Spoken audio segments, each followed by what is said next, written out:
why is it that most people don't pursue their dreams or don't do better than what they're doing if they're capable of doing it? I think that many of us don't go the next step because we don't know what to do yet. And I say that the reason that we don't even explore the possibility of what to do is because subconsciously we don't believe that it can happen for us, and we don't believe that we deserve it. So here's what I'm suggesting. How much time do you spend working on you? How much time do you spend every day working on your dream? In the last 90 days, how many books have you read? In the last year, what new skill or knowledge have you acquired? What kind of investment have you made in you? So I'm saying that as you begin to look at where you want to go, if you want to make it today, and things are changing so fast you have to literally run to stand still, I'm saying that you've got to make some conscious effort to begin to work to develop you. Here's something else. Most people are not living their dreams because of fear, ladies and gentlemen. I was in Columbus, Ohio yesterday speaking for a particular Ohio department. Young lady named Karen who greeted me, who organized the event. Very talented, very skillful. And she was talking about she wanted to become involved in the consulting business. I say, why aren't you doing it? I said, you have the abilities. I said, you're not here because they like you. You're here because you're doing the job. You're making things happen. And she came up with all kinds of ideas, but finally she said, I guess I can't see myself doing it. I guess I'm afraid. Fear, limited vision, and lack of self-esteem is what keep most people doing things they don't want to do. I flew from Columbus, Ohio to Denver, Colorado to a major communications company, and the person that picked me up at the airport told me about the fact that the company was planning on having a major downsizing, and they offered some of the employees there an early retirement, and some of them will earn as much as $300,000. And they said, this is the last time that you can take this offer. If you don't do it when we have the downsizing, you might be among those who will lose their jobs, and all you will get is your severance pay.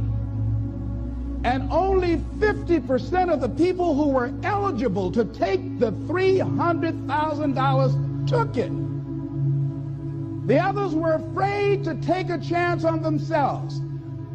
The others couldn't see themselves beyond that company. They couldn't see life after that company.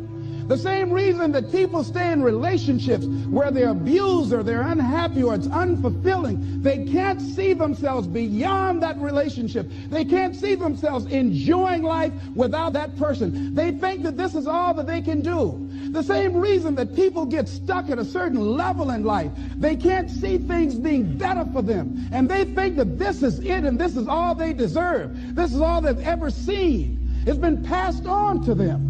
And they think that this is it for them. Oh, no. I was looking what Dr. Blanton, Smiley Blanton, who is a colleague of Dr. Norman Vincent Peale, what he said about fear. He said, fear is the most subtle and destructive of all human diseases.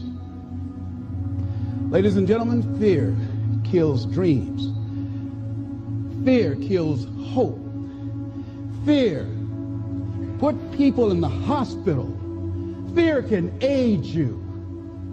Fear, ladies and gentlemen, can hold you back from doing something that you know within yourself that you're capable of doing, but it will paralyze you. And it seemed like you're in a hypnotic spell. And I ask you a question, what is the benefit? What's the benefit of allowing fear to hold you back? What's the benefit of giving up on yourself, of not stepping out on life and taking life on? What is the benefit for you? What's the plus in that? It's one of the things I had to ask myself. So I didn't want to make any mistakes. I wanted everybody to like me. I wanted to be perfect the first time I did something. It's not going to happen. You're going to make some mistakes. You're going to hurt some folks' feelings. You're going to create some enemies whenever you decide that you want to begin to take life on. You've got to ask yourself, how long am I going to allow this to hold me back? I like what Zig Ziglar says. He said, fear is false evidence appearing real. That is an illusion that we create in our mind. It is a state of mind that can be changed. So let's look at how we can begin to take some steps to restructure that fear, to begin to expand our visions of ourselves, to begin to increase our self-esteem. Webster said that self-esteem means confidence and satisfaction in oneself. Look at your life right now. Whatever you've done up to this point in time, your life is working. Whatever you have produced, it came out of you as a result of the kind of person that you have become. It's a result of your choices. It's a result of your consciousness. Now you have to ask yourself, are you satisfied with what you have produced? Is this what you want? Would you like for things to be better than this? Do you believe that you deserve better than this? Or are you content? This is it. You don't have to do anything else. That you've already resigned yourself in life and say, well, I'm happy. Are you allowing yourself to get off the hook like that? Or do you believe somewhere in the back of your mind or in your heart that there's some other great work for you to do? There's something else that life has for you. And that's why you're here. How do we handle this fear factor? How do we increase our self-esteem? You have to begin to fortify yourself. How do we do that? I believe that you have to begin to consciously monitor your inner conversation and start talking to yourself. Start building yourself up. Sometimes the only good things you will hear about you are the things that you say to you. So I'm saying learn to be your own booster. Start building yourself up. Start encouraging yourself. Start saying, I can do this. I can make this happen. When I started thinking about becoming a speaker, I said, yes, I can do this. I can make this happen. When I start trying to convince myself I can be a businessman after flopping and failing and losing thousands of dollars and feeling stupid and dumb and having people take advantage of me because of what I didn't know, I had to talk to myself because people were saying to me that I was dumb. And somewhere in the back of my mind, I was saying, you're right. Look at what I've done. I had to say, no, Les. Hey, come on, man, get yourself together. You can handle this. You just haven't figured it out yet.